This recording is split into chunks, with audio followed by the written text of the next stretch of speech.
السلام علیکم یا علی مدد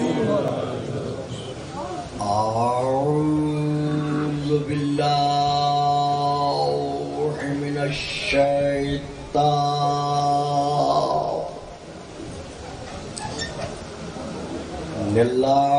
اللعین الرجیم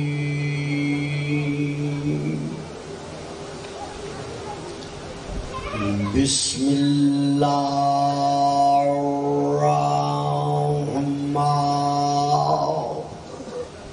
الرحمن الرحیم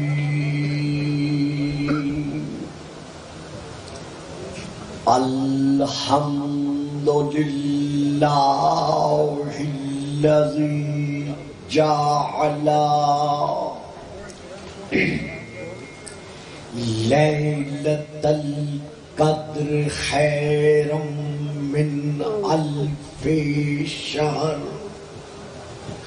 والشکر للہ الذی جعلنا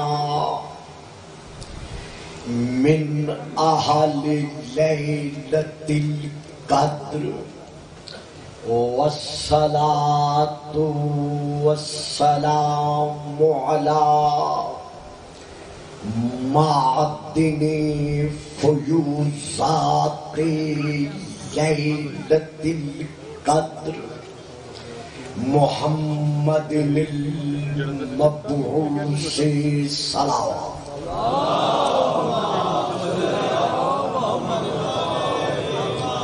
قبل لیلۃ القدر وعلی جواہر علل ما ظہر فی لیلۃ القدر ثم الصلاة علی آلہ الذین هم محال کتاب اللہ المنزل فی لیلۃ القدر بل هم کتاب اللہ الناطق المنزل فی لیلۃ القدر وعلی شیعتهم الذین هم اوراق کتاب اللہ الذی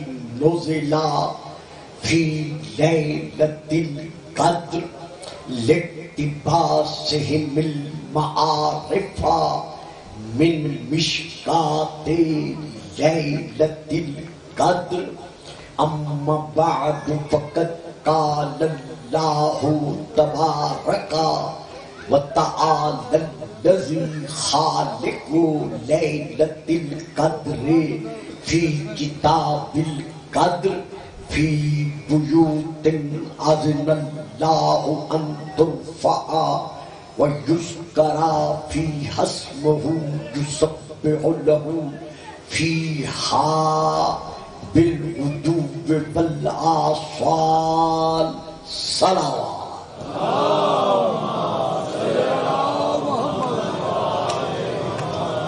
نعرہ تکبیر نعرہ تکبیر نعرہ رسالت نعرہ رسالت نعرہ حیدری نعرہ حیدری حسینیت حسینیت یزیدیت یزیدیت بآواز بلند صلوات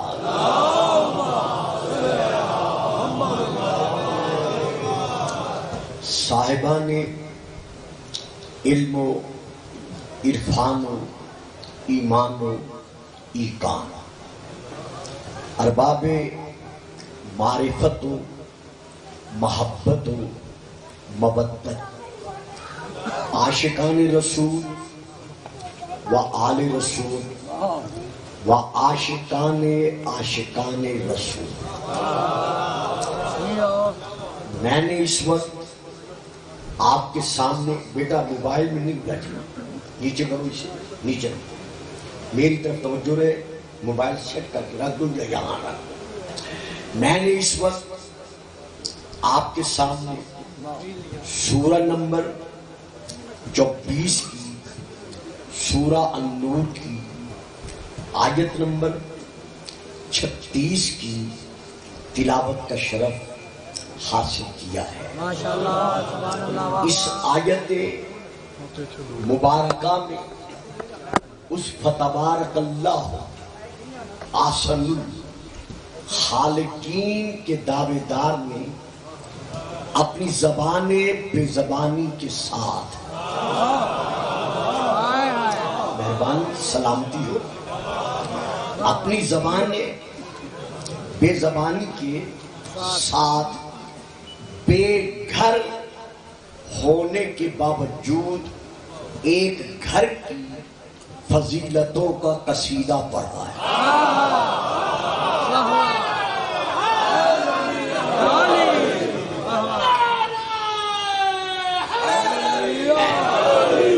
بڑی مہربانی، بے گھر ہونے کے باوجود ایک گھر کی فضیلتوں کا قصیدہ پڑھا ہے، اور اس قصیدے کو قرآن کا جز بنا دیا ہے، تاکہ جب تک مسلمان قرآن پڑھتے رہے اس گھر کی عظمت صفحات ذہن پر نقش رہے۔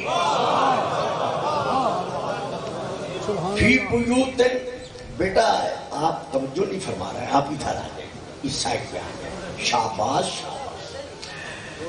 فی بیوت اذن اللہ ان ترفع ویذکر، وہ گھر جن گھروں میں قندیل ہائے نور روشن ہے،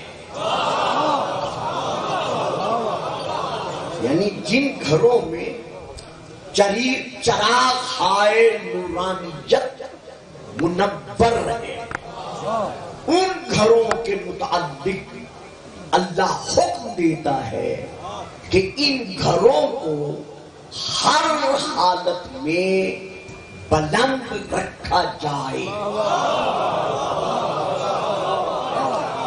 میں پھر عرض کروں گا کہ ان گھروں کو ہر حالت میں بلند رکھا جائے، یعنی ان گھروں کی تعظیم و تقریم منوانے کے لیے اللہ حکمن فرما رہا ہے کہ خبردار ان گھروں کی دیواروں کو کبھی منہدم نہ کرنا۔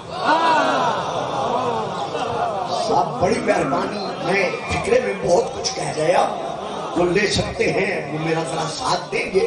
خبردار ان گھروں کی دیواروں کو کبھی گرانا نہیں، منہدم نہیں کرنا، ان کو گرا کر زمین کی سطح کے برابر نہیں کرنا۔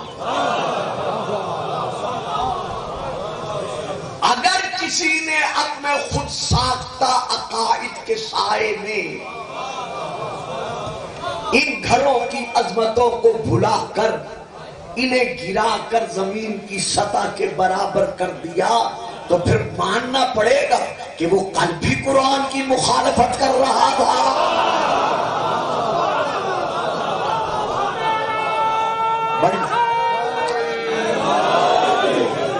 بڑی مہربانی،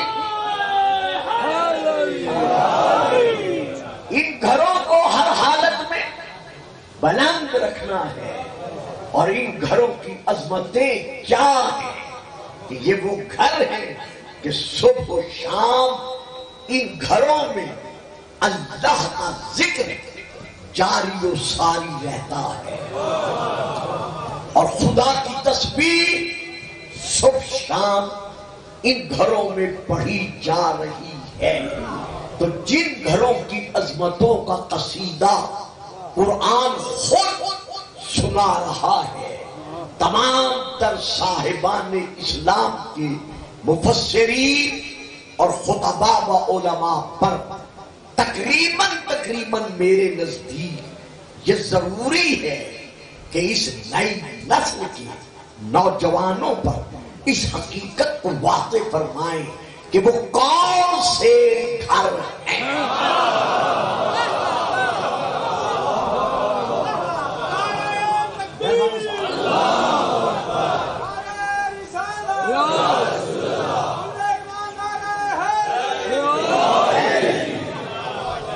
جن گھروں کی عظمتیں خدا بیان کر رہا ہے، کم از کم آج کے دور کے ہمارے نوجوانوں کے صفات قلب اور ذہن پر یہ تو نقش ہونا چاہیے یہ کون سے گھر ہیں۔ تو لیجئے اس حقیقت کو سمجھنے کے لیے میں اس عظیم علاقے کے عظیم اجتماع میں شیعہ اور سنی اپنے اسلامی بزرگوں اور اپنے بھائیوں کے سامنے ایک تفسیر کا نام دے رہا ہوں جس کا تعلق مکتب تشیع سے نہیں ہے، بلکہ جس تفسیر کا میں نام دے رہا ہوں یہ علماء سواد آدم کی بڑی تفسیروں میں سے ایک تفسیر ہے۔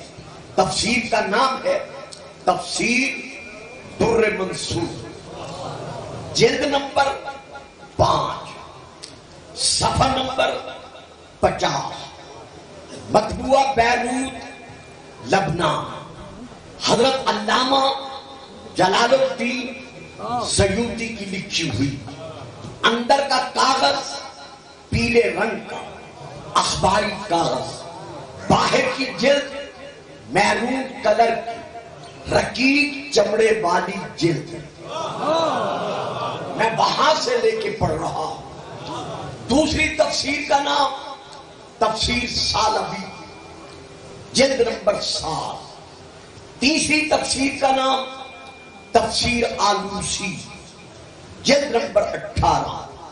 چوتھی کتاب کا نام شواہد التنزیل، لیکن میں اس وقت پڑھ رہا ہوں تفسیر در منصور، جلد نمبر 5، صفحہ نمبر 50، کہ جب رسول دو جہان نے خدا کی منہ بولتی زبان نے وہی ترجمان نے کائنات کے ناطق قرآن نے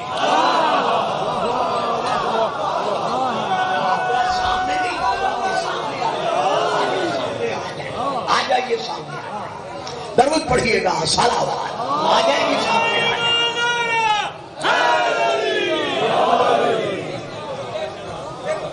جی میں پھر عرض کرتا ہوں، جب رسول دو جہان نے خدا کی منہ بولتی زبان نے وہی ترجمان نے حسنین کے نانا جان نے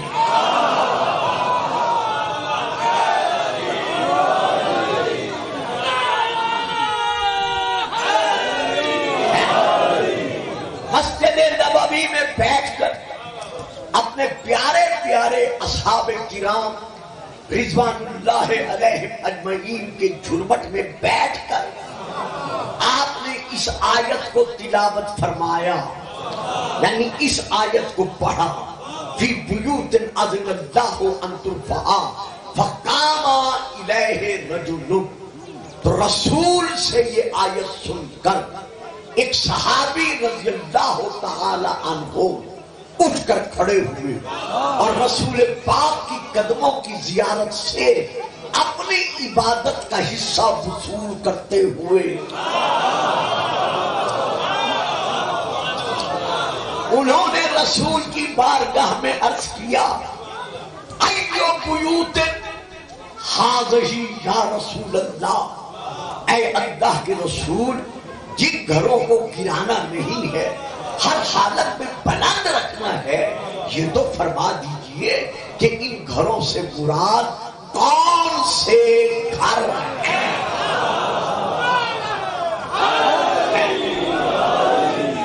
فقال رسول اللہ صلی اللہ علیہ وسلم، رسول پاک نے ارشاد فرمایا، بیوت الانبیاء، ان گھروں سے مراد حضرت آدم سے لے کر حضرت عیسیٰ علیہ السلام تک انبیاء کے گھر ہیں، یعنی ان گھروں سے مراد ان کے گھر ہیں جو معصوم ہیں.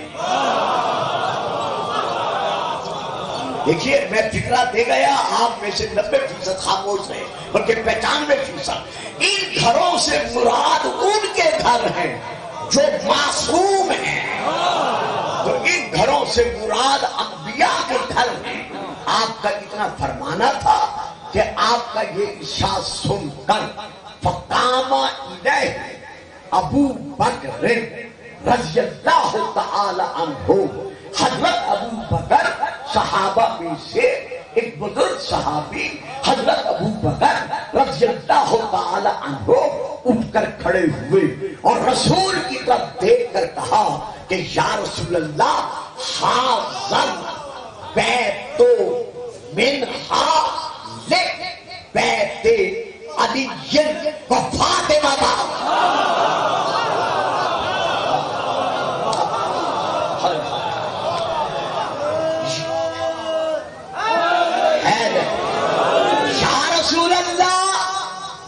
یہ گھر بھی اشارہ کیا علی و بطول کے گھر کی طرف کہ کیا یہ گھر بھی انبیاء کے گھروں میں شامل ہے؟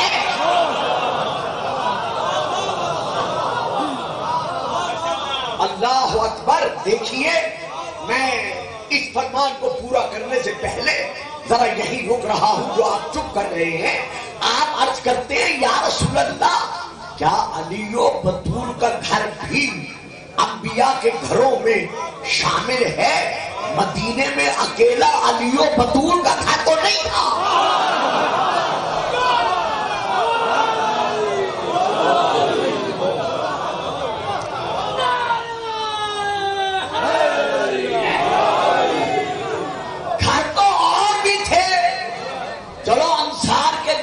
چھوڑ دے، قریشیوں کے گھروں کو چھوڑ دے، ہاشمیوں.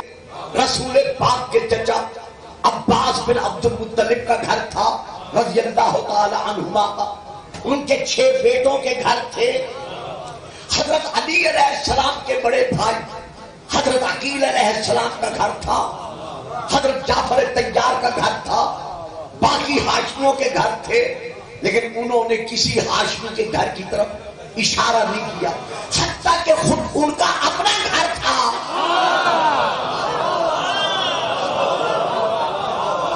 واہ صاحب، لیکن انہوں نے اشارہ کیا صرف اور صرف علی و بطول کے گھر کی طرف کہ آیا یہ گھر بھی انبیاء کے گھروں میں شامل ہے. تو دیکھیے گا حضرت ابو بکر رضی اللہ تعالی عنہ کے عقیدے کا ہمیں علم ہو گیا. نہیں صاحب، جو نورانی چہرے میں دیکھ رہا ہوں وہ میرا ساتھ دیں، باقی نہیں سمجھے میں نے کیا کہا ہے. حضرت ابو بکر رضی اللہ تعالی عنہ کے عقیدے کا ہمیں علم ہو گیا ان کے اس سوال سے. انہوں نے سوال کیا کیا یہ گھر بھی انبیاء کے گھروں میں شامل ہے؟ تو ہم پر واضح ہو گیا کہ اگر ان کے دل میں اور دماغ میں نبیوں کے گھروں جیسا کوئی گھر تھا تو وہ علی و بطول.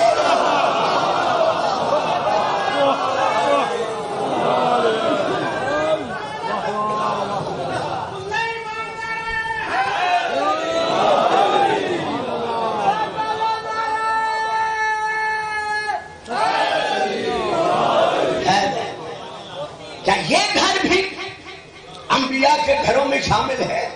اب دیجئے جواب.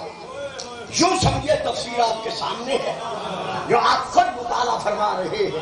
ایک ایک لفظ کا میں زندگی بھر ضامن ہوں. رسول پاک نے ارشاد فرمایا فقال رسول اللہ صلی اللہ علیہ وسلم. چونکہ وہاں آلہ ہی نہیں ہے اس لیے میں آلہ ہی نہیں پڑھ رہا، کوئی محسوس نہیں کریں گے. صلی اللہ علیہ وسلم رسول پاک نے ارشاد فرمایا نہ، ہاں یہ گھر انبیاء کے گھروں میں شامل ہے. صرف شامل نہیں، مل مل مل.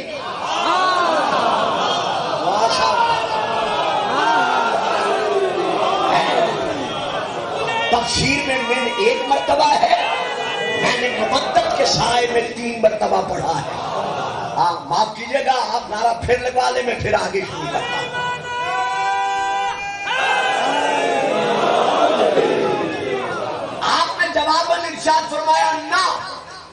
یہ گھر انبیاء کے گھروں میں شامل ہے، صرف شامل نہیں،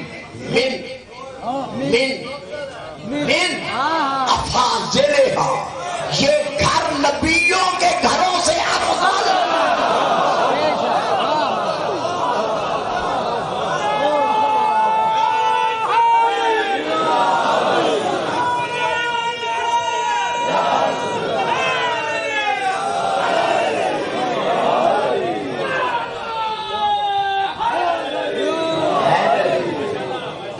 بچوں کو تو علم نہیں ہے، شہزادوں کو تو علم نہیں ہے، لیکن جو بزرگ تشریف فرما ہے انہیں علم ہے کہ میرا بچپن خطابت اسی علاقے میں بسر ہوا ہے، اور ان بزرگوں نے مجھے ایک قسم سے خطابت کے اعتبار سے پالا ہے، لہذا میں ایک فکرہ دے رہا ہوں جس پر میں بڑی توجہ چاہوں گا تاکہ میں پھر آگے بڑھ سکوں۔ آپ سب اس حقیقت سے شیعہ اور غیر شیعہ میرے اسلامی بزرگ اور اسلامی بھائی واقف ہیں کہ افضل مکان نہیں ہوتا۔ نہیں صاحب، اب آپ کو بولنا چاہیے تھا جو خاموش ہو کے بیٹھ گئے ہیں۔ بیٹا جی یہ ٹیلی فون کب ختم ہوگا آپ کا؟ درود پڑھیے گا، صلوات اٹھائے اوپر۔ نہیں بیٹا، میرا انداز خطابت یہ نہیں ہے، اگر برداشت ہے تو سامنے بیٹھے، ورنہ ادھر سائڈ پہ آ جائے۔ درود پڑھیے، صلوات۔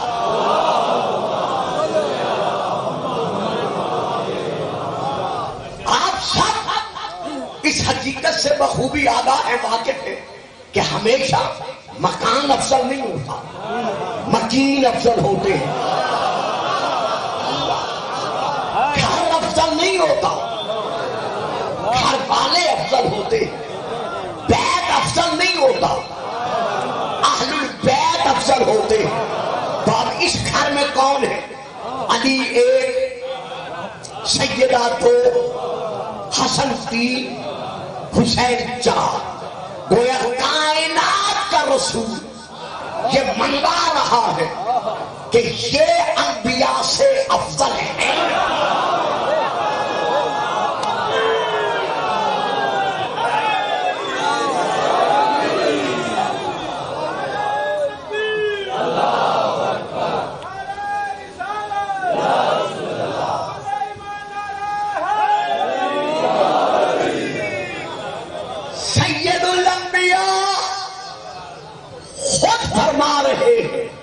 کہ یہ گھر انبیاء کے گھروں سے افضل ہے، تو پھر نتیجہ کیا نکلا کہ اس گھر کے رہنے والے یعنی علی و فاطمہ، حسین و حسن، آدم سے لے کر حضرت عیسیٰ علیہ السلام تک ان سب انبیاء سے افضل ہیں۔ اب میری سمجھ میں نہیں آتا، میں سادہ لفظوں میں بات دے رہا ہوں، گھروں میں جا کے سوچیے گا جنہیں وہاں سوچنے کی ضرورت پڑے۔ بھئی آج ہمیں کہا جاتا ہے مطمئن ٹھہراتے ہوئے، تانا دیتے ہوئے، ہماری حج کرتے ہوئے، کثرشانی کرتے ہوئے کہ شیعہ حضرات علی و فاطمہ، حسین و حسن کو انبیاء سے افضل مانتے ہیں، اس لیے یہ کافر ہیں۔ بابا ذرا سوچو تو صحیح، جو ان کو افضل مانتے ہیں انہیں کافر کہتے ہو، اور جو منوا کے جا رہا ہے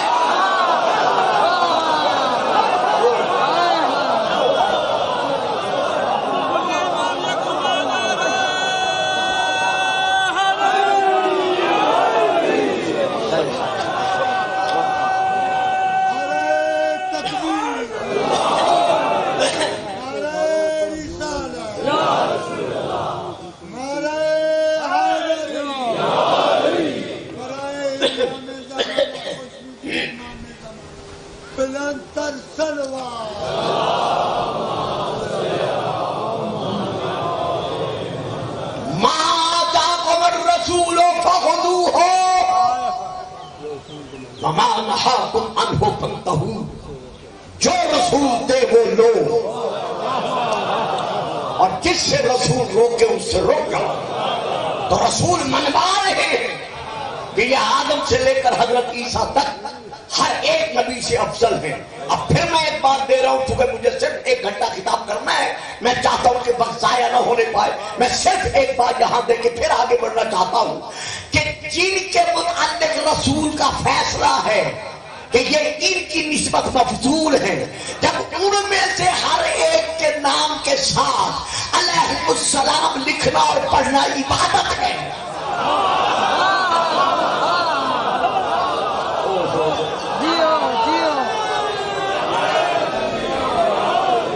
بس اتنی مہربانی کیا کریں، سامنے وہ بیٹھے جو میری بات لے سکیں، اب جو نہیں لے سکتے میں ان کے لیے کیا تشریح کر سکتا ہوں۔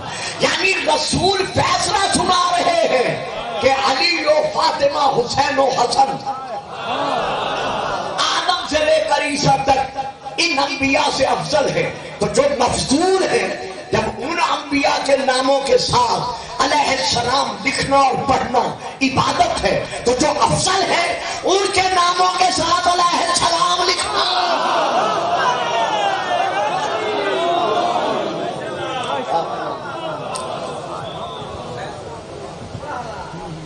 آج پریس کانفرنس کرتے ہوئے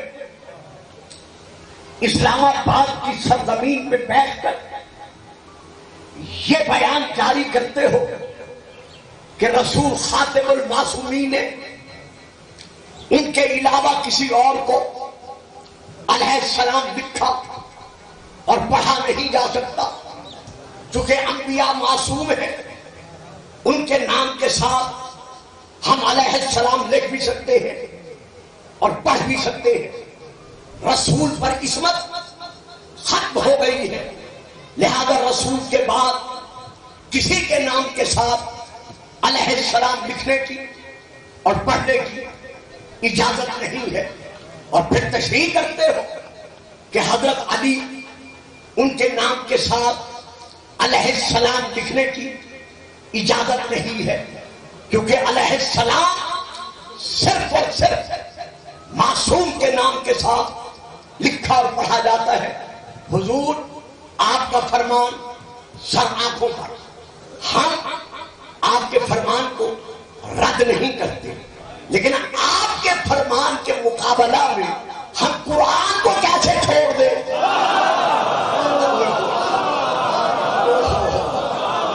اللہ اکبر، اللہ اکبر۔ آپ کے فرمان کے مقابلہ میں ہم قرآن کو کیسے چھوڑ دیں؟ جو نورانی چہرے میں دیکھ رہا ہوں، میں ایک فکرہ دے کے پھر آگے بڑھ رہا ہوں، میں عرض کرنا چاہتا ہوں کہ اگر حضرت علی کو غیر معصوم مانو گے پھر یہ تو مانتے ہو نا کہ آدم علیہ السلام معصوم ہیں۔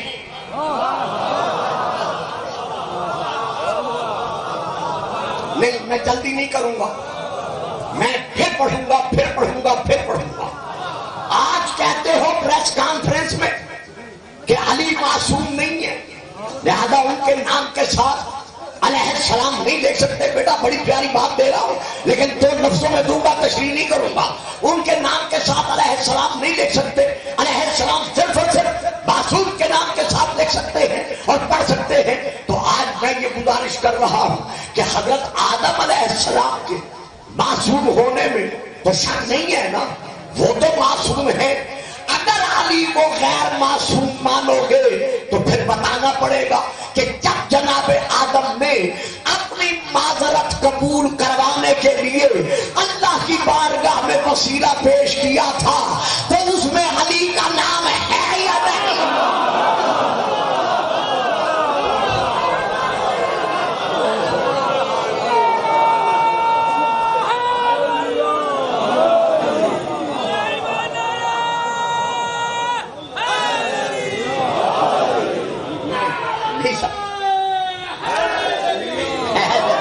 مہربانی صاحب، لیکن بڑے چہرے خاموش رہ گئے، میں انہیں دیکھ رہا ہوں۔ میں تو چاہتا تھا میں آگے بڑھ جاؤں، لیکن ان کی خاموشی کی وجہ سے مجھے رکنا پڑ گیا۔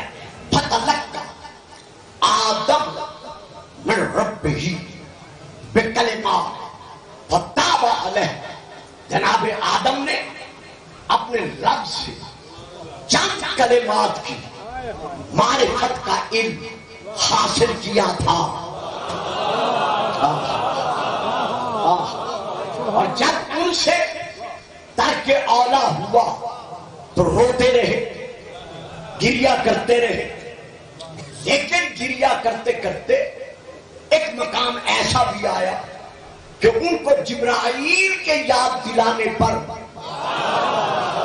وہ کلمات جن کی معرفت کا علم حاصل کیا تھا ان کو زبان پر لا کر اللہ کی بارگاہ میں واسطہ پیش کرنا پڑا. اب وہ کلمات کون سے ہیں؟ یہ لو میں پھر نام لے رہا ہوں تفسیر کا. یہی تفسیر در منصور ویسے الکشاف میں بھی ہے, تفسیر ابن کثیر میں بھی ہے, باقی تفسیروں میں بھی ہے, لیکن میں اس مجمع کے سامنے تفسیر در منصور سے پڑھ رہا ہوں. تفسیر در منصور جلد نمبر 1 صفحہ نمبر 60 اور 61 وہاں سے لے کے میں پڑھ رہا ہوں. راوی کون ہے؟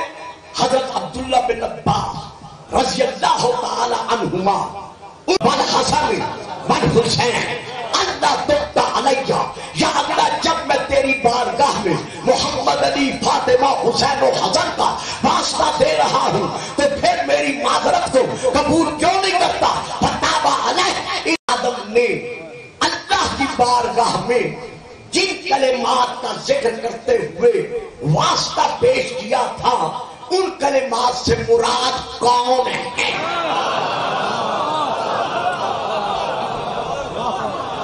تو رسول پاک نے جب آدم ارشاد فرمایا فقال آدم, آدم نے اللہ کی بارگاہ میں کہا, کیا کہا؟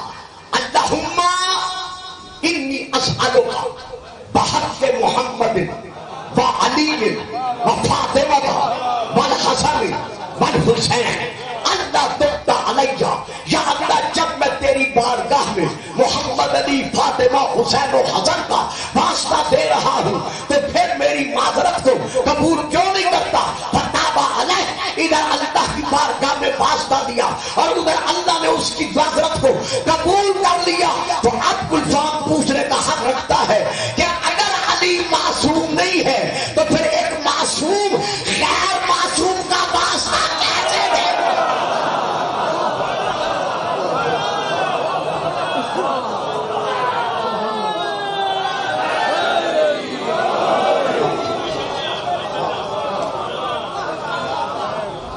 حضرت آدم علیہ السلام کا واسطہ دینا اس بات کی دلیل ہے کہ یہ معصوم تھے, معصوم ہیں. اوہو, ایک اور فکرہ زبان پر آ گیا ہے, وہ بھی میں ادا کرتا چلوں. آج یہ کہنا کہ علی 10 سال کے بعد یا 13 سال کے بعد اس دنیا میں آ کر مسلمان بنا, اب آپ کو تو نہیں سوچنا چاہیے تھا, پیچھے والے بے شک سوچ پہ پڑ جاتے ہیں. آج یہ نعرہ لگانا کہ علی اس دنیا میں آ کر 10 سال کے بعد مسلمان بنا, تو ہم پھر پوچھیں گے, میں نے شیعہ تفسیر کا حوالہ نہیں دیا, کہ اگر علی اس دنیا میں آ کر مسلمان بنا ہے تو پھر جناب آدم نے جب علی اس دنیا میں تھا تو علی کا واسطہ کیوں دیا؟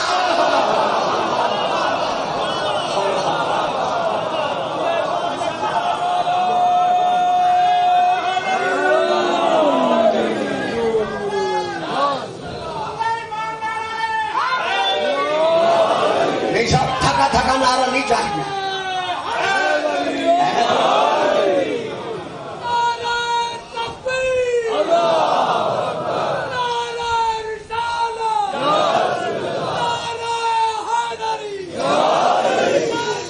جیو سلامت رہو.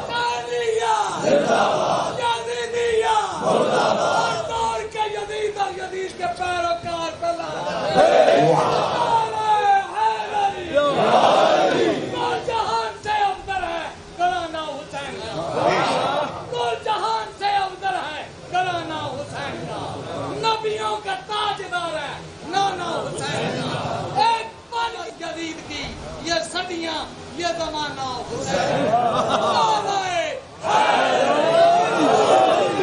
آپ دیکھ رہے ہیں وقت کے تقاضے کے پیش نظر میں صرف سمیٹ کر لفظوں کا سہارا لے کر آگے بڑھ رہا ہوں.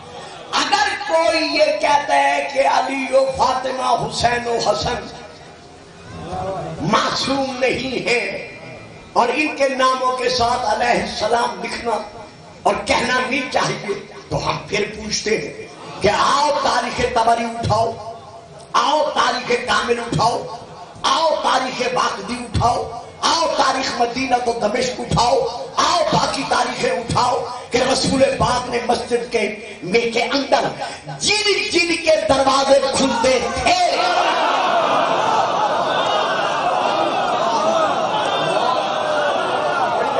بڑی بہت جلدی آپ نے لے لیا، اللہ آپ کو سلامتی دے۔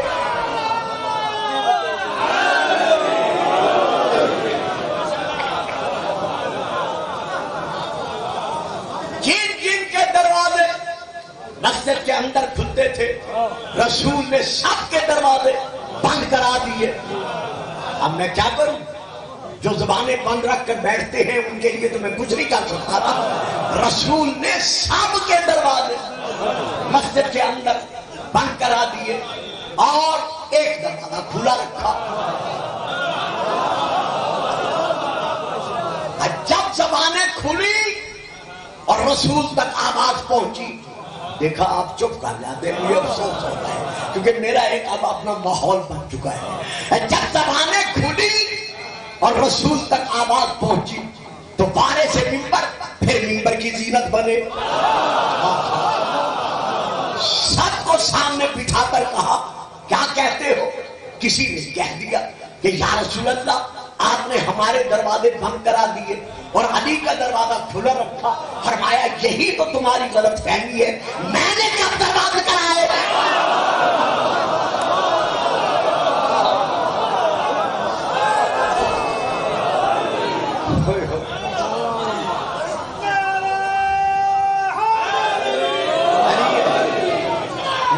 جیو سلامت رہو،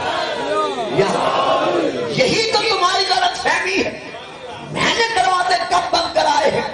مانا صدق تو اب بابا کن، میں نے تمہارے دروازے بند نہیں کرائے۔ مانا فتح تو بابا علی ابن ابی طالب، اور نہ میں نے علی کا دروازہ کھلا رکھا ہے، بلکہ وہاں سے حکم آیا ہے کہ محمد ان کے دروازے بند کرا کے علی کا دروازہ کھلا رکھ کے قیامت تک کے لیے وعدے کرتے کہ رضی اللہ اور ہے علیہ السلام۔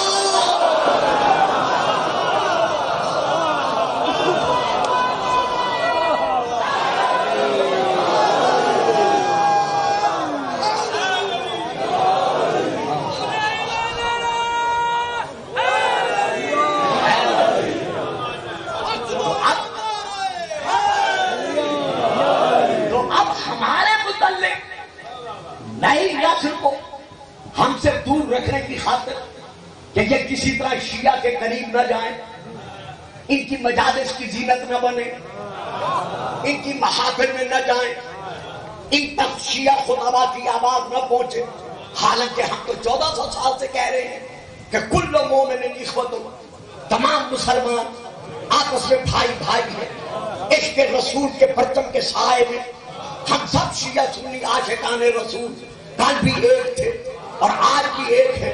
ملک و ملت کی بقا کی خاطر اور ملک و ملت میں امن کے استحکام کی خاطر طاغوتی قوتوں کا مقابلہ کرنے کے لیے ہم ہمیشہ اپنی حکومت پاکستان اور اپنی پاک آرمی اور اپنے دفاعی اداروں کے شانہ بشانہ ساتھ کھڑے رہے ہیں اور اب بھی کھڑے ہیں۔ وطن عزیز کی محبت اور اس کا استحکام اور اس میں امن کو قائم و دائم رکھنا یہ ہمارا فرض اولی ہے۔ لیکن اگر کوئی ہمارے اہل سنت بھائیوں کو، ہمارے بھائیوں کو، پھر کہہ رہا ہوں ہمارے اسلامی بھائیوں کو ہم سے دور رکھنے کی خاطر طاغوتی قوتوں کے اشارے پر آج نعرہ لگاتا ہے، کبھی کراچی میں اور کبھی اسلام آباد میں کہ کافر کافر، شیعہ کافر، تو بے شک لگائیں، رات دن لگائیں، ایک دن نہیں پورا ہفتہ نعرہ لگائیں، ایک ہفتہ نہیں پورا مہینہ نعرہ لگائیں۔ آپ سارے حیران ہو گئے ہیں گلفام کے کلمات پر، آپ بھی حیران ہو گئے ہیں۔ ایک مہینہ نہیں، ایک سال نہیں، ساری زندگی نعرہ لگائے کافر کافر، شیعہ کافر۔ کون آپ کو روکتا ہے؟ کون آپ کو منع کرتا ہے؟ ہم میں سے کوئی منع نہیں کرے گا۔ ہاں، جب تم یہ نعرہ لگاؤ گے یا کسی مفتی کے فتوے پر یہ نعرہ بلند کراؤ گے تو ہم سے اتنا کہیں گے کہ حضور اس نئی نسل کو یہ بھی تو بتا دو کہ کس کے شیعہ کافر ہیں.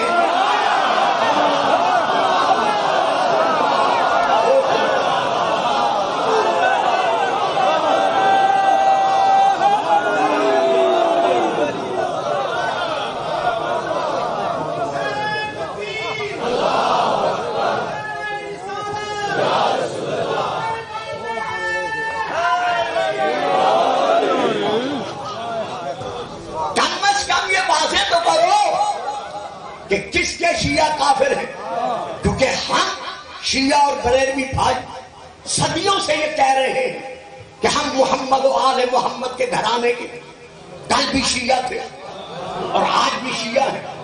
اگر میری تقریر سننے کے بعد کوئی صاحب یہ کہہ دے کہ گلفام صاحب نے اہل سنت کا نام کیسے لے لیا، آئے میں حوالہ دیتا ہوں. کتاب کا نام ہے الصواعق المحرقہ، عربی میں حضرت علامہ ابن حجر مکی کی لکھی ہوئی مطبوعہ بیروت لبنان. وہاں رسول کی یہ حدیث ہے، یا علی انت وشیعتک لهم الفائزون یوم القیامہ. آپ دیکھ رہے ہیں میں نے شیعہ کتاب کا حوالہ نہیں دیا کہ اے علی تو اور تیرے شیعہ قیامت کے دن کامیاب و کامران ہوں گے. معلوم ہوا نبی کے زمانے میں علی کے شیعہ تھے.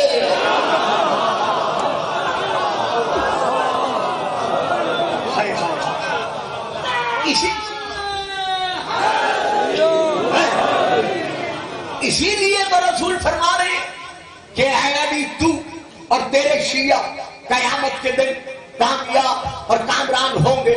معلوم ہو علی کے شیعہ اس وقت رسول کے زمانے میں تھے. آج اگر کوئی صاحب کراچی میں بیٹھ کر اپنے علماء کے اجتماع میں تشریف فرما ہو کر یہ بیان جاری کرتے ہیں کہ حضرت عثمان رضی اللہ تعالی عنہ کی شہادت کے بعد عبداللہ بن سبا کا وجود جو یہودی تھا سامنے آیا اور اس نے مسلمانوں میں اختلافات پیدا کرنے کی خاطر اس مذہب کی بنیاد رکھی.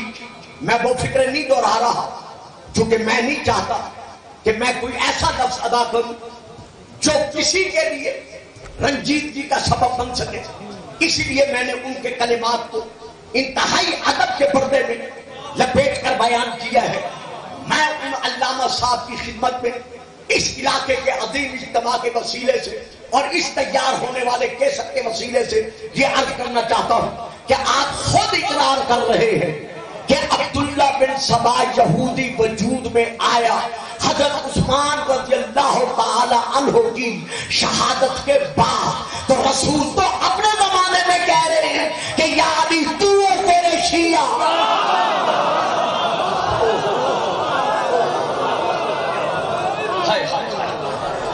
ساتھی آپ چپ کر جاتے ہیں، مجھے پھر پڑھنا پڑ جاتا ہے. شیعہ صرف رسول کے زمانے سے نہیں بلکہ آئیے سورہ القصص کو اٹھائیے. فدخل المدینہ علی حین غفلۃ من اہلها فوجد فیہا رجلین یقتتلان ھذا من شیعتہ وھذا من عدوہ فاستغاثہ الذی من شیعتہ علی الذی من عدوہ فقضاہ موسیٰ فقضا علیہ. جناب موسیٰ صبح سویرے مصر کے شہر میں داخل ہوئے. آپ نے دیکھا کہ دو مرد آپس میں لڑ رہے ہیں. وہ دو تھے کون؟ ھذا من شیعتہ، ایک موسیٰ کے شیعوں میں سے تھا. معلوم ہو گیا نا کہ شیعہ بنے نہیں.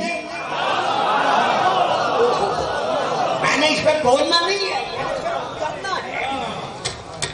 پتہ چل گیا نا قرآن سے کہ شیعہ بنے نہیں بلکہ شیعہ موسیٰ کے زمانے میں بھی تھے.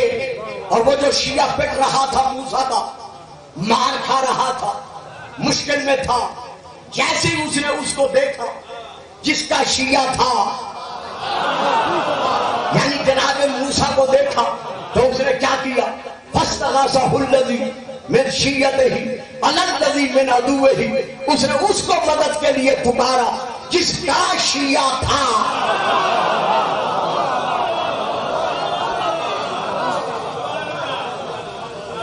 جناب موسیٰ اس سے خفا نہیں ہوئے، ناراض نہیں ہوئے، برہم نہیں ہوئے، یہ نہیں کہا کہ مجھے کیوں بلا رہا ہے، جب اللہ کا فرمان ہے نحن اقرب الیہ من حبل الورید، میں ہر ایک کی شالخ سے زیادہ قریب ہوں، تو پھر تو اللہ کو بلا، مجھے کیوں بلا رہا ہے؟ نہ، جناب موسیٰ آگے بڑھے، دشمن کو مکہ مارا، مکہ لگا، گرا، مر گیا۔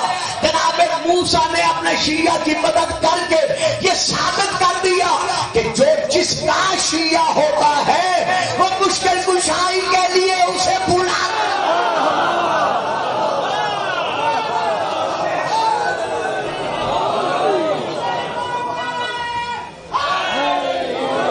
نہیں صاحب نہیں، اس طرح نہیں،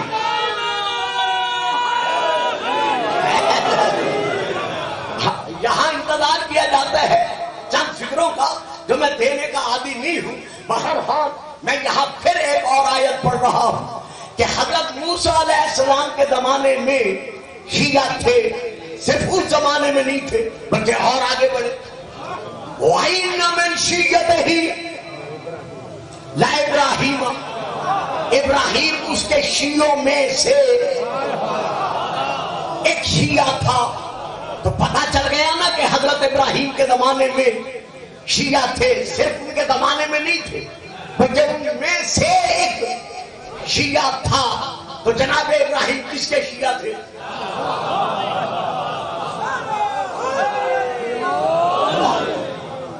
شیعہ اور غیر شیعہ ساری تفصیلیں اٹھا کر دیکھتے، سب نے یہی لکھا ہے کہ وہ حضرت نوح علیہ السلام کے شیعوں میں سے ایک شیعہ تھے۔ لو مسئلہ اور آگے بڑھ گیا، پتہ چل گیا نوح کے زمانے میں بھی شیعہ تھے۔ حضرت پیر کرم شاہ صاحب آج بھیرا شریف نے اپنی تفسیر ضیاء القرآن میں لکھا ہے کہ جناب ابراہیم کے متعلق ہے کہ وہ حضرت نوح کے شیعوں میں سے ایک شیعہ تھے، لیکن میری تحقیق کے مطابق وہ رسول پاک کے شیعوں میں سے ایک شیعہ تھے۔ میں نے اس پہ بولنا نہیں ہے، میں نے یہی روک کر پیچھے پلٹنا ہے۔ تو جناب نوح کے زمانے میں شیعہ تھے، تو ابراہیم کون تھے؟ نوح کے شیعوں میں سے ایک شیعہ تھے۔ تو پھر نوح کے زمانے میں شیعہ کون تھے؟ بھائیوں، بزرگوں، عزیزوں، بیٹوں، یہ کتاب ہے مسلم شریف، یہ کتاب ہے ترمذی شریف، یہ کتاب ہے ابن ماجہ شریف، یہ کتاب ہے کنز الامہ، یہ کتاب ہے ینابع المودۃ، یہ کتاب ہے مودۃ القربہ، یہ کتاب ہے اردو میں ارجح المطالب۔ میں نے ایک بھی شیعہ کتاب کا حوالہ نہیں دیا۔ ان سب کتابوں میں درج ہے کہ جو جناب نوح کے ساتھ کشتی نجات پر سوار ہوئے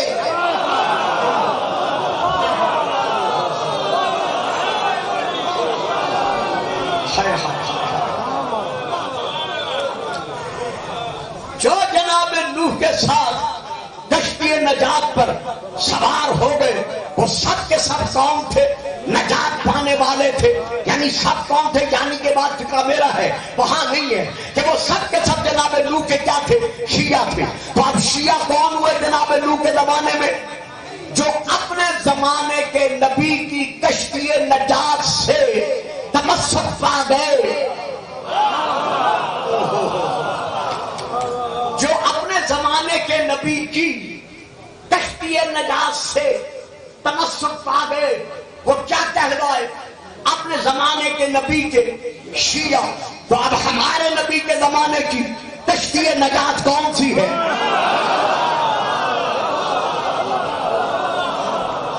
تو میں حوالہ دے چکا ہوں ان سب کتابوں سے لے کر میں پڑھ رہا ہوں رسول پاک کا فرمان کہ مسئلے اہل بیتی کا مسئلے سفینت نوح من رکبہا نجا من رکبہا نجا ومن تخلف عنہا غرق فہدا، کہ میری اہل بیت کی مثال کشتی نوح کی مانند ہے. جو ان سے تمسک پا گیا وہ نجات پا گیا، جو چھوڑ گیا وہ ہلاک ہو گیا. تو معلوم ہوا نوح کے زمانے میں جنہوں نے نوح کی کشتی نجات کو مانا وہ نوح کے شیعہ تھے. ہمارے نبی کے زمانے میں جو نبی کی کشتی نجات کو مانتے ہیں وہ کل بھی محمد کے شیعہ تھے اور آج بھی.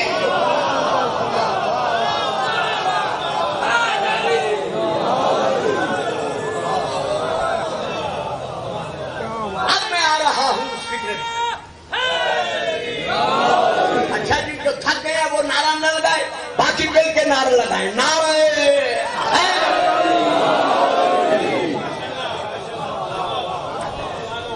حضرت علامہ، یہیں سے بات چلی تھی، گھنٹہ بھی گزرنے والا ہے اور ابھی میں نے موضوع کو چھوڑ دیا ہے.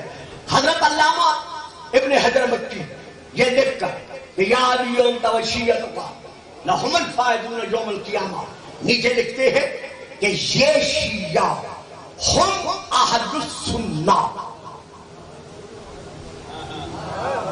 کہ یہ جو علی کے شیعہ ہیں یہ اہل السنت. تو پتہ چل گیا کہ اہل سنت بھی علی کے شیعہ.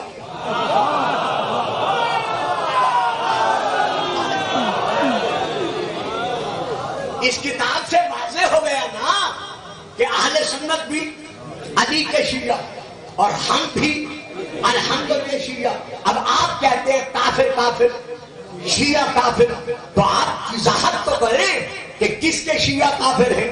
آیا محمد و آل محمد کے گھرانے کے شیعہ کافر ہیں یا یزید اور یزید کے گھرانے کے شیعہ؟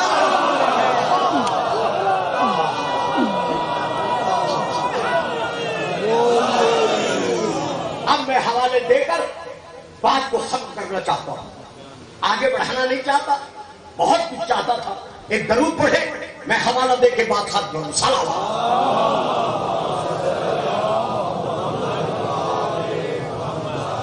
چونکہ آل سنت بھائی بھی اور آل شیعہ الحمدللہ سب کے سب محمد و آل محمد کے گھرانے سے محبت رکھتے ہوئے حق کے مودت ادا کرتے چلے آ رہے ہیں.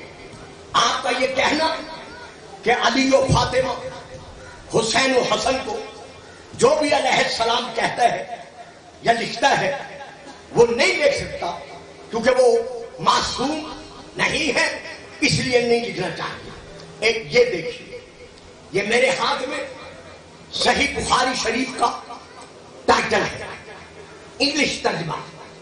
اس میں انہوں نے حضرت علی کا ذکر کرتے ہوئے محمد خان کا یہ ترجمہ ہے، ڈاکٹر محمد خان کا انگلش میں ترجمہ ہے. یہ اس کا ٹائٹل میرے ہاتھ میں ہے. اس پر انہوں نے حضرت علی کا نام لکھا ہے. صفحہ نمبر ہے 355. نام لکھتے ہوئے یہ جلی ہوئی نام لکھتے ہوئے انہوں نے لکھا ہے کہ یہ روایت فلاں راوی نے فلاں سے، فلاں راوی نے فلاں سے، فلاں راوی نے فلاں سے، اور ان میں سے سب نے حضرت علی علیہ السلام سے روایت لی ہے. نہیں صاحب آپ چپ تو کریں گے، کیونکہ بڑے عرصے کے بعد میں اس روڈ پہ آیا ہوں. قدر خان تو خیر ہر سال میں آتا ہوں، لیکن اس روڈ پہ میں بڑے عرصے کے بعد آیا ہوں، 30-40 سالوں کے بعد. پچھلے سال میں حاضر ہوا تھا. تو میں توجہ چاہوں گا کیونکہ میرا انداز خطابت بدل چکا ہے کون سے آنے کے بعد. تو یہاں انہوں نے علی علیہ السلام لکھا ہے، معلوم ہوا صرف ہم علیہ السلام نہیں لکھتے، ہمارے بزرگ بھائی بھی، ہمارے اسلامی بھائی بھی علیہ السلام لکھتے چلے آ رہے ہیں. اب میں اور حوالہ دے رہا ہوں، یہ میرے ہاتھ میں ہے. یہ ساری کتابیں الحمدللہ میری لائبریری میں موجود ہیں. 10,000 کتاب ہے میری لائبریری میں. اہل شیعہ اور آج نیند تو نہیں آ رہی نا آپ، یہ باتیں سلا دیتی ہیں مجھے علم ہے، لیکن میں کیا کروں، وقت کی ضرورت ہے. اگر ہم بھی نہیں دیں گے تو پھر کون ممبر سے لے کر انہیں آگے بڑھے گا؟ درود پڑھیے گا صلوات.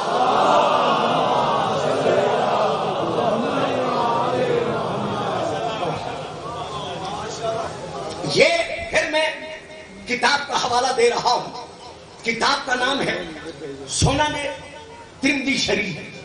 میں وہاں سے لے کے پڑھ رہا ہوں.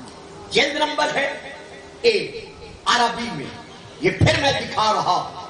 اس میں یہ درج ہے کہ حضرت علی کا نام انہوں نے 2 دفعہ لکھا ہے. دونوں دفعہ علی کے نام کے ساتھ پھر وہی ہے کہ فلاں راوی نے فلاں سے فلاں سے فلاں سے فلاں سے فلاں سے، اور آخر میں روایت لی ہے کس سے؟ علی علیہ السلام سے. معلوم ہوا صرف علی علیہ السلام ہم نہیں لکھتے، بلکہ ہمارے باقی اہل سنت بھائی بھی علی کے نام کے ساتھ جہاں رضی اللہ لکھتے ہیں وہاں علیہ السلام لکھتے اور پڑھتے چلے آ رہے ہیں. یہ ہے 2 حوالے. اب میں دے رہا ہوں تیسرا حوالہ. کتاب کا نام سنن ابن ماجہ. میں یہاں سے، یہ بھی میرے بھائیوں کی سیاستہ میں سے ایک کتاب ہے.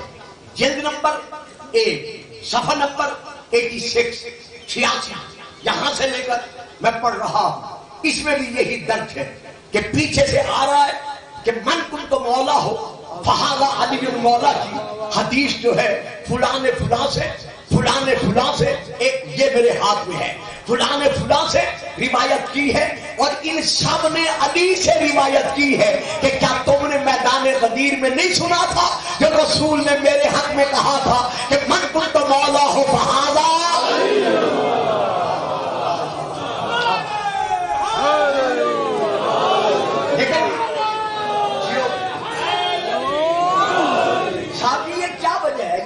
پیچھے والے لگاتے ہیں، آگے والے لگاتے ہیں. اچھا ماشاء اللہ جی، بڑی مہربانی. دیکھیے یہ میں تو صرف سنا رہا ہوں، آپ سن رہے ہیں. گھنٹے کی تقریر ختم ہو جائے گی، لیکن یہ یقین جانیں کہ ان کتابوں کو، چونکہ یہ پرانی کتابیں ہیں، نئی کتابوں سے حذف ہو چکا ہے. ان کتابوں کو ڈھونڈنے میں، تلاش کرنے میں، جمع کرنے میں مجھے کتنی محنت کرنی پڑی ہے کہ میں ممبر سے یہ حق ادا کر سکوں، تاکہ ہم جیو تاکہ ہم شیعہ سنی بھائی جیسے ایک تسبیح کے دانے تھے اسی طرح ایک تسبیح کے دانے بن کر رہیں. تو یہ ایک حوالہ. اب میں پھر حوالہ دے رہا ہوں ایک ساتھ. یہ دیکھیے سنن ابی داؤد کا، یہ میں وہاں سے لے کر پڑھ رہا ہوں. یہ باب نمبر ہے 1، کتاب نمبر ہے کتاب الزکات، حدیث نمبر ہے 1574. یہ میرے ہاتھ میں ہے. میں تقریر کے بعد جہاں مجھے بھائی صاحب اسد عباس نے بٹھایا ہے وہاں چائے کے لیے بیٹھوں گا. جس میرے بچے نے، عزیز نے، بیٹے نے، بھائی نے، بزرگ نے ان حوالہ جات کی فوٹو کاپی اپنے موبائل میں لینی ہو میری طرف سے اجازت ہے، کیونکہ میں یہ چاہتا ہوں گھر گھر یہ پیغام پہنچے کہ جو علی علیہ السلام کہنے کو آج بدعت سمجھ رہے ہیں وہ نہ شیعہ ہے نہ سنی ہے.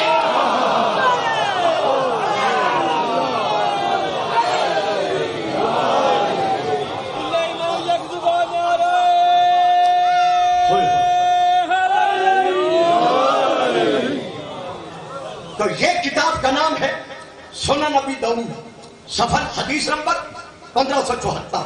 اس میں پھر یہی درج ہے کہ یہ روایت یہ حدیث فلاں فلاں فلاں سے آخر میں لکھا ہوا ہے علی علیہ السلام، کہ یہ حضرت علی علیہ السلام سے ہے. اب میں جلدی پھر حوالہ دے رہا ہوں. کتاب کا نام میں آپ کے سامنے لے رہا ہوں صفت الصفوہ.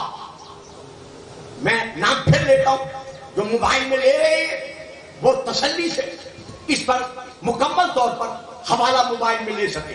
کتاب کا نام ہے صفت الصفوہ، حضرت امام ابن الجوزی کی یہ کتاب ہے. صفحہ نمبر ہے اس کا 90.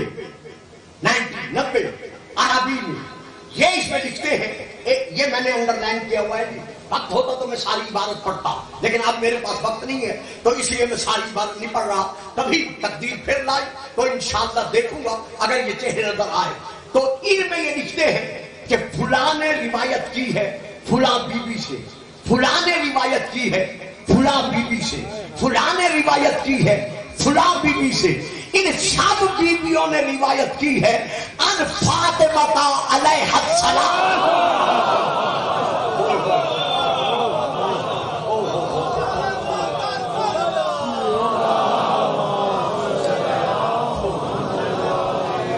اچھا ایک ڈھیلی ڈھیلی سلوات اور بھی پڑھ دے صلوات.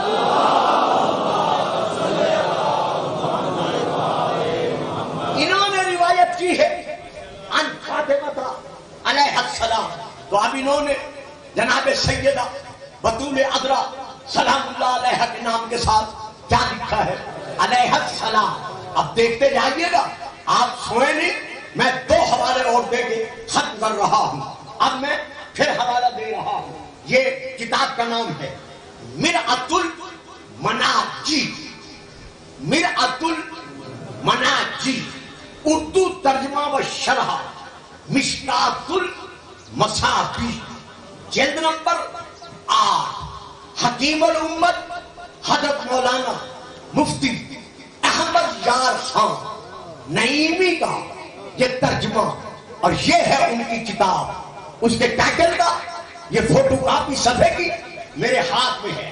وہ لکھتے ہیں کہ یہ روایت فلاں فلاں سے چل کر ملی ہے. بابا جی سونے نہیں دوں گا، سونے نہیں دوں گا، یہ مجھے پتا ہے میں کتنی محنت سے پڑھ رہا ہوں. یہ سن لینا، یہ دوڑا قصیدہ نہیں ہے کہ ایک سمجھ میں نہیں آئے گا تو دوسرا آ جائے گا. تو یہ لکھتے ہیں کہ فلاں فلاں فلاں نے چل کر روایت پہنچائی ہے کس تک؟ امام حسن صاحب. تو امام حسن کے لیے لکھتے ہیں انل حسن علیہ السلام.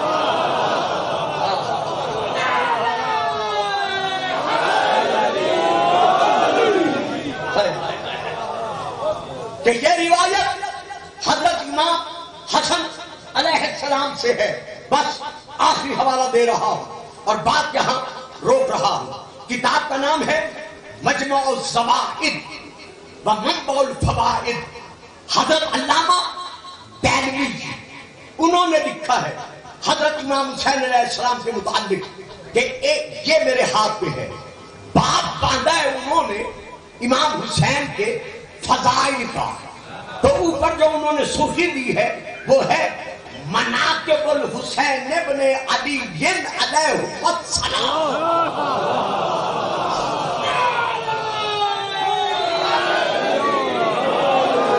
صفحہ نمبر ہے 180. باقی بات ختم ہو گئی، گھنٹہ بھی ختم ہو گیا، بس میں یہی ختم کرتا ہوں، آگے نہیں بڑھتا. تو ان سب میرے سنی بزرگوں میں علماء نے علی کے نام کے ساتھ، سیدہ کے نام کے ساتھ، حسن کے نام کے ساتھ، حسین کے نام کے ساتھ علیہ السلام لکھا ہے. اب آپ نے پریس کانفرنس میں کہا ہے کہ علیہ السلام اس کے نام کے ساتھ لکھا جاتا ہے جو معصوم ہے. پھر ماننا پڑے گا نا کہ پنجتن پاک کو یا رسول کے بعد علی و فاطمہ حسین و حسن کو صرف ہم معصوم نہیں مانتے بلکہ یہ ساری کتابیں گواہ ہیں کہ یہ سب کے سب معصوم مانتے ہیں.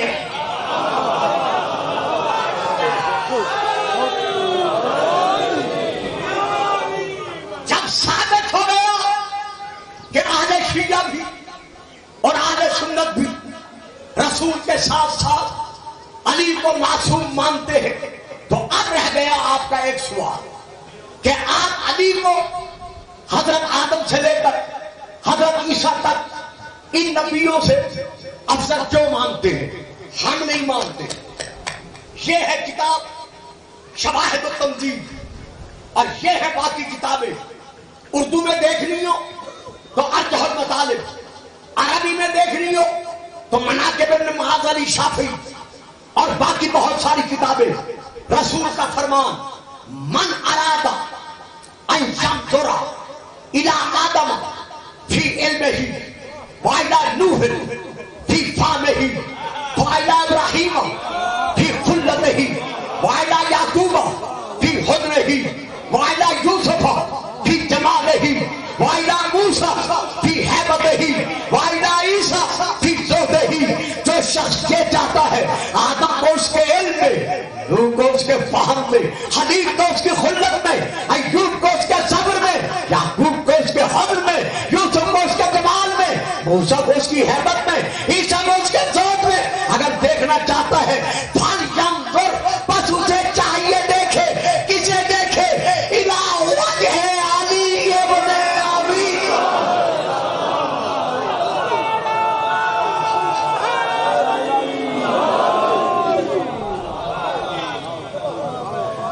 تمام انبیاء کے صفات کا گلدستہ کل بھی علی ابن ابی طالب تھا اور آج بھی علی ابن ابی طالب ہے.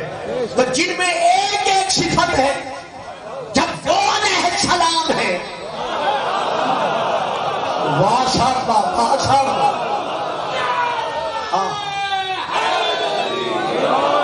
سلامت رہو.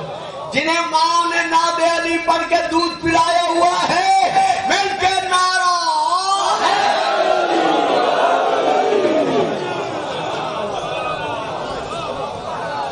تو جب تمام انبیاء کے صفات کا گلدستہ ہے، یاد رکھیے گا ہم صرف علی کو علیہ السلام نہیں مانتے،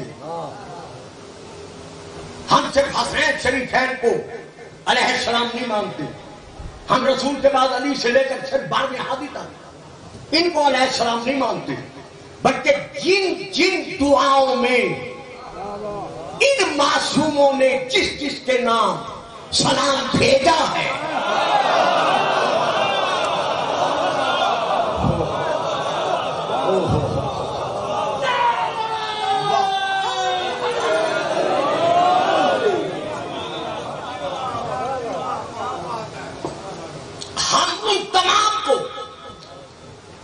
السلام علیہ السلام مانتے ہیں. زیارت ناموں میں جس جس زیارت میں جس جس شہید کربلا کے نام کے ساتھ سبحان اللہ، سلامت رہو آباد رہو. ہمارے ائمہ نے جس جس شہید کربلا کے نام کے ساتھ اس کی زیارت کے ساتھ زیارت پڑھتے ہوئے سلام بھیجا ہے.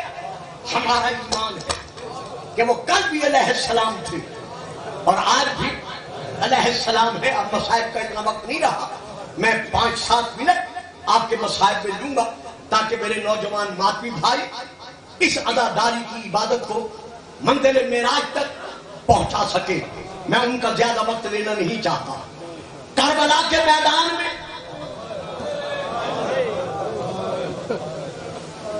حضرت عباس علیہ السلام کی قربانی، امام حسین علیہ السلام کے بعد وہ قربانی ہے کہ آج تک تاریخ وفا عباس کی وفا کو یاد کر کے رو رہی ہے.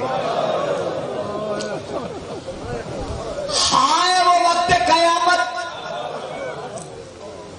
جب عباس پانی کا مشکیزہ لے کر خیام کی طرف بڑھے.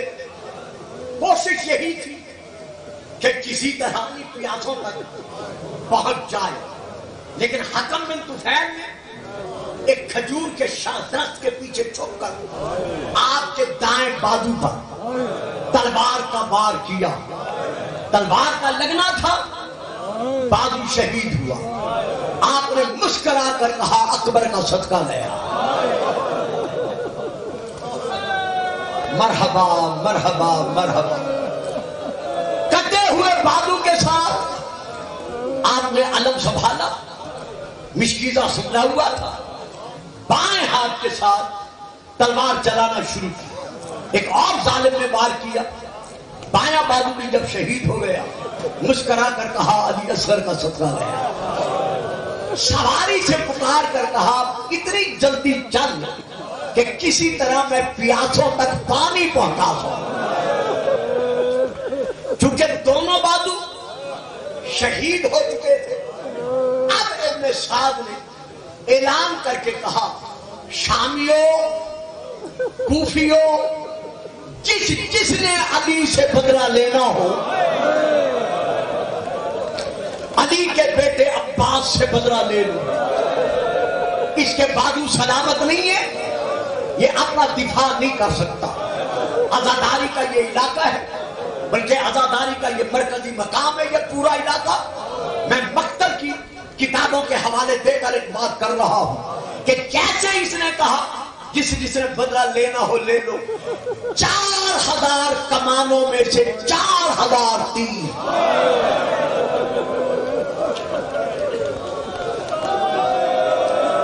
اللہ اکبر. میں نے پڑھ دیا, آپ نے سن لیا. پتہ تو ان بچوں کو چل رہا تھا جو ایک دوسرے سے کہہ رہے تھے حوصلہ کرو ابھی عباس پانی لا رہا. 4000 کمانوں میں سے 4000 تیر یکدم حضرت عباس پر برسے. سر سے لے کر پاؤں تک آپ تیروں میں چھپ گئے. ایک تیر آ کر مشکیزے پر لگا. اب حضرت عباس جیسے ہی پانی کو بہتے ہوئے دیکھا کہا گھوڑا اب رک جا, اب خیمے لے جانے کی ضرورت نہیں رہی. جس لیے جا رہا تھا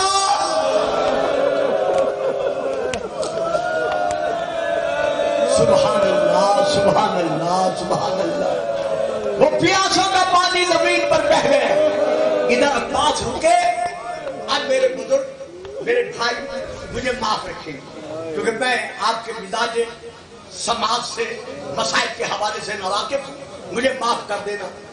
ہر ذاکر ہر خطیب ممبر سے یہی پڑھتا ہے.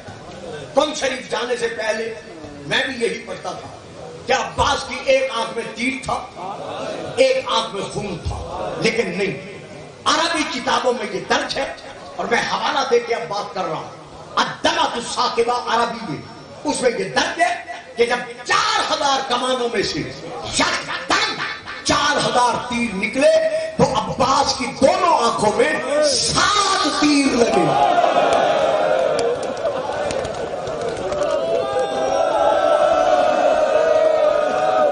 گھر گھر پر غازی کی وفا کے علم لہرانے والے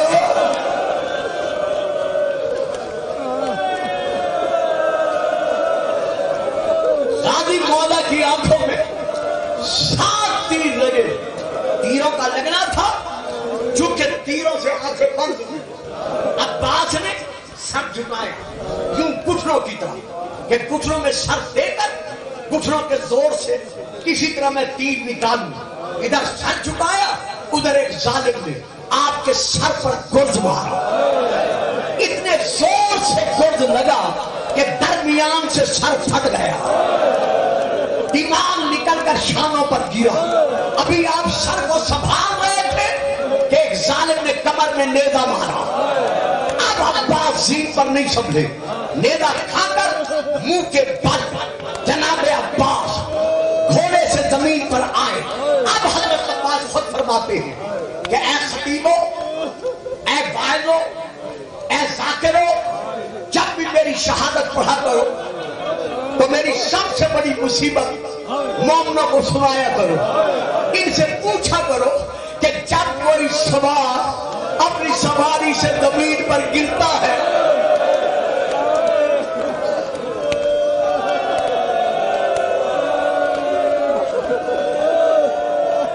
تو وہ کس چیز کا سہارا لیتے؟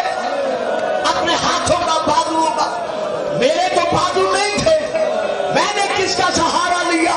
جیسے عباس زمین پر آئے سینے کے تیر کمر سے گزر گئے, زمین کربلا میں لرزہ آیا. عباس نے آخری سلام کیا. حسین نے آواز دے کر کہا الآن انکسر ظہری. عباس میری کمر ٹوٹ گئی. ادھر حسین نے کہا, ادھر ایک اور آواز بلند ہوئی. ذاکروں سے سنتے رہتے ہو, وہ کون سی آواز تھی؟ جب سیدہ زینب کو پتا چلا کہ عباس زین سے زمین پر آیا, بی بی نے سر سے چادر اتاری.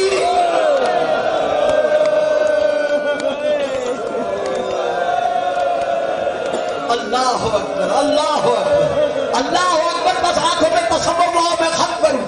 خاک کربلا اٹھائی, بالوں میں خاک ڈالی, ایک کیوں دونوں الٹے بازو سر پر رکھ کر بی بی نے آسمان کی طرف دیکھ کر 3 مرتبہ کہا واہ جابا واہ جابا, ہائے میرا پردہ ہائے میرا پردہ. بی بی اپنی چادریں سنبھال لے.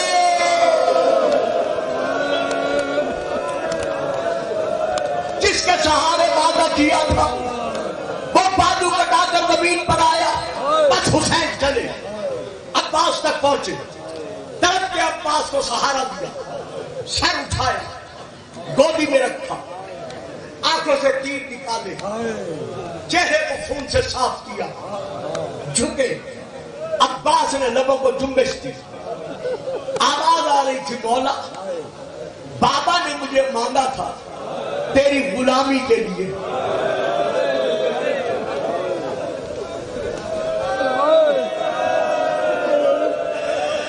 کیا میں حق غلامی ادا کر سکتا ہوں یا نہیں کر سکتا؟ ظاہر اللہ رو کر کہتے ہیں عباس جیسا حق تو نے ادا کیا ہے ویسا شاید کوئی نہیں کر سکے گا.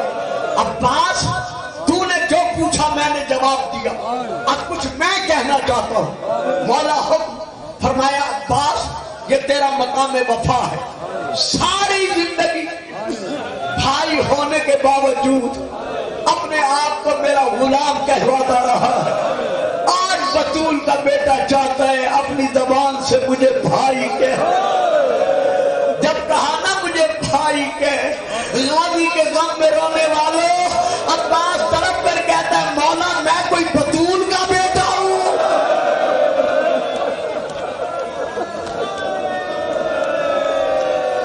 میں جو آپ کو بھائی کہوں, ہو سکتا ہے بی بی پکار کر گئے عباس تیری یہ جرات, کتنا کہنا تھا یہ میدان سے ایک مزدور کے رونے کی آواز بلند ہوئی. نہیں ہو میرا وفادار بیٹا, نہیں ہو میرا علمدار بیٹا, نہیں ہو میرا عباس بیٹا, بیٹا تو حسین کو بھائی ہے. بس یہاں پڑا جاتا ہے کہ حسین سے عباس نے وصیت کی تھی میرا لاشا خیمے نہ لے جانا. میں سکینہ کو منہ نہیں دکھا سکوں گا, جواب نہیں دے سکوں گا. یہ وجہ درست ہے, صحیح ہے, میں انکار نہیں کرتا, تاریخوں میں ہے. لیکن ایک وجہ اور بھی ہے. وہ کیا ہے؟ عباس پر جب تیر برسے تھے سارا جسم تیروں سے چھلکی تھا. امام نے جسم کے جس حصے پر عباس کو ہاتھ رکھ کر اٹھانا چاہا وہیں سے جسم کا گوشت الگ ہو گیا.